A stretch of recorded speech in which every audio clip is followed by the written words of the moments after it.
പ്രാർത്ഥനയെപ്പറ്റി വികലമായ പല ചിന്തകളും പലർക്കുണ്ട്. നമ്മുടെ പ്രാർത്ഥന കൊണ്ട് ദൈവത്തെ സ്വാധീനിക്കുവാൻ കഴിയുമെന്നും അങ്ങനെ നമ്മുടെ ആവശ്യങ്ങളെ നേടിയെടുക്കുവാൻ കഴിയുമെന്നാണ് പലരും തെറ്റായി ധരിച്ചു വച്ചിരിക്കുന്നത്. ദൈവത്തോടുള്ള വിലപേശലായിട്ടും വാദസമരമായിട്ടും പലരും പ്രാർത്ഥനയെ ചിത്രീകരിക്കാറുമുണ്ട്. എന്നാൽ അതിഭാഷണങ്ങളും വെറും ജൽപ്പനങ്ങളുമല്ല പ്രാർത്ഥനയെന്ന് യേശു കർത്താവ് പഠിപ്പിച്ചു. നാം പ്രാർത്ഥിക്കുന്നതിന് മുമ്പേ തന്നെ നമ്മുടെ ആവശ്യങ്ങൾ നന്നായി അറിയുന്ന സർവശക്തനായ പിതാവിൻ്റെ മുമ്പിലാണ് നാം അപേക്ഷയുമായി നിൽക്കുന്നതെന്ന ബോധം നമുക്കുണ്ടാകുകയാണ്.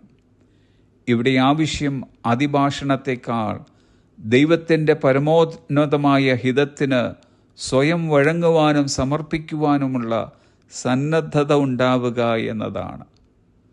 നമ്മുടെ ആവശ്യങ്ങളെ പറയുന്നതിനോടൊപ്പം ദൈവഹിതത്തിനായി പൂർണ്ണമായി സമർപ്പിക്കുമ്പോൾ നമ്മുടെ ജീവിതത്തിൻ്റെ കൂടുതൽ മേഖലകൾ ദൈവത്തിൻ്റെ അധികാരത്തിനും നിയന്ത്രണത്തിനും അധീനതയിലായിത്തീരുന്നു.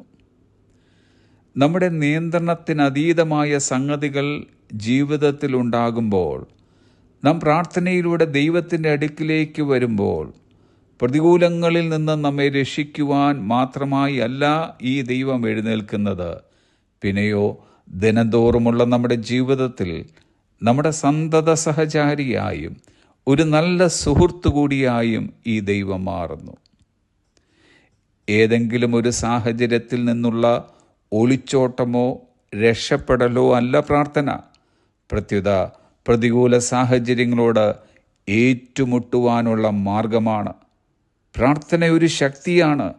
പ്രതികൂലങ്ങളിൽ തളരാതെ നിൽക്കുവാൻ നമ്മെ പ്രാപ്തന്മാരാക്കുന്ന ഒരു പരിശീലന കളരി കൂടിയാണ് പ്രാർത്ഥന.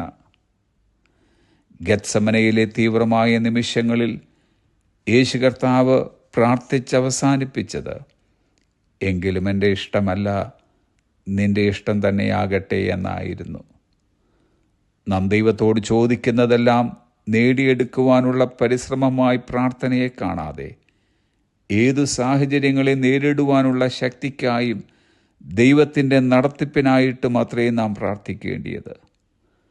നാം ചോദിക്കുന്നതൊക്കെ ലഭിച്ചാൽ ഒരുപക്ഷെ കുറേ കാലത്തേക്ക് നാം സംതൃപ്തരായി എന്നിരിക്കും. പക്ഷേ നാം യഥാർത്ഥത്തിൽ ചോദിക്കേണ്ടത് എന്താണെന്ന് നമുക്കറിയാത്തത് കൊണ്ട് ജീവിതത്തിൽ പൂർണ്ണ സംതൃപ്തി നമുക്ക് കണ്ടെത്താനാവില്ല.